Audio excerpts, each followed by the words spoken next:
Praneeth group వారి group park Spanish model triplex Vilas Dundigal Gagillapur. మరిన్ని వివరాలకి ఈ కింద నంబర్ని సంప్రదించండి. నమస్కారం. నిన్నంతా ఒకటే డిస్కషన్.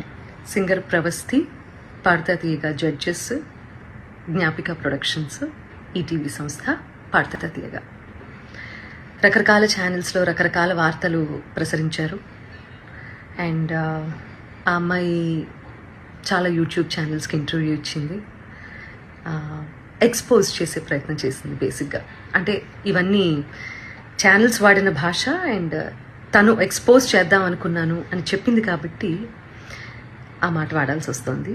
అండ్ ఆల్సో డైరెక్ట్గా సునీత అని మాట్లాడింది కాబట్టి నేను ఈ వీడియో చేస్తున్నానండి. ఫస్ట్ ఆఫ్ ఆల్ ప్రవస్తి, చిన్నప్పటి నుంచి నేను బాలుగారు, జానక్ గారు, చిత్రమ్మ అందరూ ఒళ్ళో కూర్చోబెట్టుకున్నట్టే నేను కూడా నేను ఒళ్ళో కూర్చోబెట్టుకుని ముద్దు చేశానమ్మా. ఇప్పుడు నీకు 19 ఏళ్ళు కదా, అలాగే ఒళ్ళో కూర్చోబెట్టుకుని ముద్దు చేస్తే బాగుండదు కదా. చిన్నప్పుడు చాలా బాగా పాడావు అనే దానికంటే చాలా ముద్దుగా పాడావు అనేవారు. నీకు గుర్తుందో లేదో? ముద్దుగా ఉండేదానివి, ముద్దుగా పాడేదానివి, చాలా బాగా పాడేదానివి. చిన్నప్పుడు పాడినట్టు 19 ఏళ్ళకు కూడా కన్సిస్టెన్సీ మెయింటైన్ చేస్తుంటే సంతోషించే వాళ్ళల్లో మొట్టమొదటి వ్యక్తి నేనే అవుతాను. ఎందుకంటే మా ప్రవస్తి, మా శ్రీలలిత, మా ప్రణతి, మా గాయత్రి అని మేమే ఎక్కువ చెప్పుకొని మురిసిపోయే పిచ్చివాళ్ళం మేము. ఎందుకంటే ఎవరు బాగా పాడితే ఆ పాటలో కరిగిపోయి కన్నీళ్ల పర్యంతం అయిపోయి ఏడ్చేసిన సందర్భాలు, ఏడ్చేసిన ఎపిసోడ్స్ చాలా ఉన్నాయి. అవి నువ్వు చూడలేదేమో, అవి మిస్ అయ్యావు అనుకుంటా. అలాంటి ప్రవస్తి ఈరోజు ఇంత పెద్దదైపోయి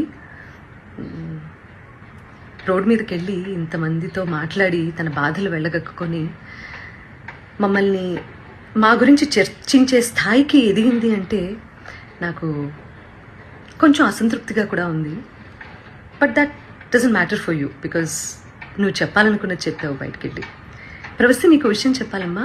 నీకు పాడతా తీయగా కాంపిటీషన్ మాత్రమే కాదు, డిఫరెంట్ ఛానల్స్లో కూడా కాంపిటీషన్లో నువ్వు పార్టిసిపేట్ చేసావు కదా. నీకు ప్రాసెస్ తెలీదమ్మా? సింగర్ సెలెక్షన్ అంటే సింగర్స్ పంపించేటటువంటి సాంగ్ సెలెక్షన్లో రైట్స్ అనేవి కూడా ప్రతి ఛానల్కి కొన్ని సాంగ్స్కి రైట్స్ ఉంటాయి. వాటిల్లోంచి కూడా సెలెక్ట్ చేయాలి అన్న ప్రాసెస్ నీకు తెలుసో లేదో నాకు తెలియదు, కానీ ఆడియన్స్ అందరికీ మాత్రం చెప్తే అన్ని విషయాలు చెప్పు. ప్రాసెస్ గురించి చెప్పు. ఆ ప్రాసెస్లో ఉన్నటువంటి రెస్ట్రిక్షన్స్, ఛానల్కి ఉన్నటువంటి రెస్ట్రిక్షన్స్, ఇవన్నీ కూడా మాట్లాడమ్మా. అప్పుడు నేను నిజంగా సంతోషిస్తాను. సో ఛానల్కి అండి కపుల్ ఆఫ్ రెస్ట్రిక్షన్స్ ఉంటాయి. మ్యూజిక్ని డిప్లాయ్ చేయడానికి, అంటే మ్యూజిక్ని వాడుకోవడానికి అన్ని పాటలకి రెస్ట్రిక్షన్, అన్ని పాటలకి లీనియన్స్ ఉండదు. కాబట్టి ఏంటంటే వీళ్ళు పార్టిసిపెంట్స్ ఇచ్చే సాంగ్ లిస్ట్లో వేటికైతే రైట్స్ ఉంటాయో అవి మాత్రమే కాంపిటీషన్లో పాడాల్సి ఉంటుంది. అవి నచ్చ చెప్తాను కూడా ప్రతిసారి. నచ్చ చెప్తా అంటే నేను కాదండి, మేనేజ్మెంట్. తర్వాత ఎన్నిసార్లు రిపీట్ అయింది అంతకుముందు కాంపిటీషన్లో ఆ పాట అనేది కూడా చూస్తారండి యాజమాన్యము. ఇదంతా కూడా మీకు తర్వాత జ్ఞాపిక వాళ్ళు ఎక్స్ప్లెయిన్ చేస్తారు ఈ ప్రాసెస్ ఎలా సాగుతుంది అనేది. సో నేను ఏ పాట ఇచ్చినా వాళ్ళు వద్దంటున్నారు, నేను ఏ పాట ఇచ్చినా వాళ్ళు వద్దంటున్నారు అని మాత్రమే ఎక్కువసార్లు ప్రొజెక్ట్ చేసింది తను. రీజన్ ఇది అని మీకు తెలియదు కదా, అందుకని చెప్తున్నాను. సో నేను కొరకొరా చూశాను అని చెప్పి అంటున్నావు కదా నాన్న. సో నేను కొరకొరా నిన్ను ఎందుకు చూస్తానో, ఎందుకు చూడాల్సిన అవసరం ఏమిటో నాకు అర్థం కాలేదు. అక్కడ ఉన్నటువంటి నేను, కీరవాణి గారు, చంద్రబోస్ గారు నిన్నే ఎందుకు టార్గెట్ చేశామనే విషయం నాకు ఇప్పటికీ ఆలోచించటానికి కూడా నాకు అసలు కనీసం ఆ థాట్ కూడా రావటం లేదు. బేసిక్గా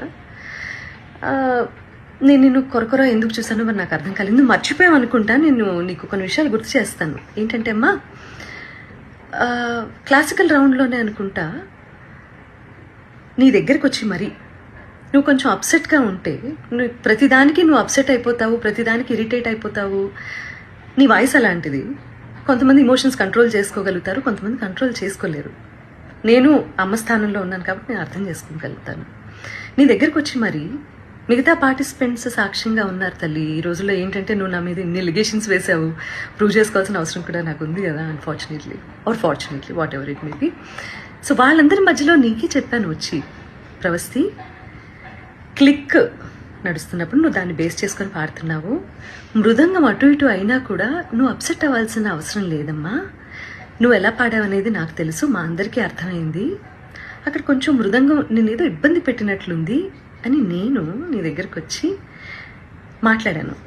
అది నువ్వు మర్చిపోయావేమో కానీ నీ మిగతా పార్టిసిపెంట్స్ అందరూ ఏంటో గుర్తుపెట్టుకున్నారు. మరిన్ని వీడియోస్ కోసం ఛానల్ ని సబ్స్క్రైబ్ చేయండి. లేటెస్ట్ అప్డేట్స్ కోసం వాట్సాప్ ఛానల్ ని ఫాలో అవ్వండి. ఆ లింక్ డిస్క్రిప్షన్ లో ఉంది.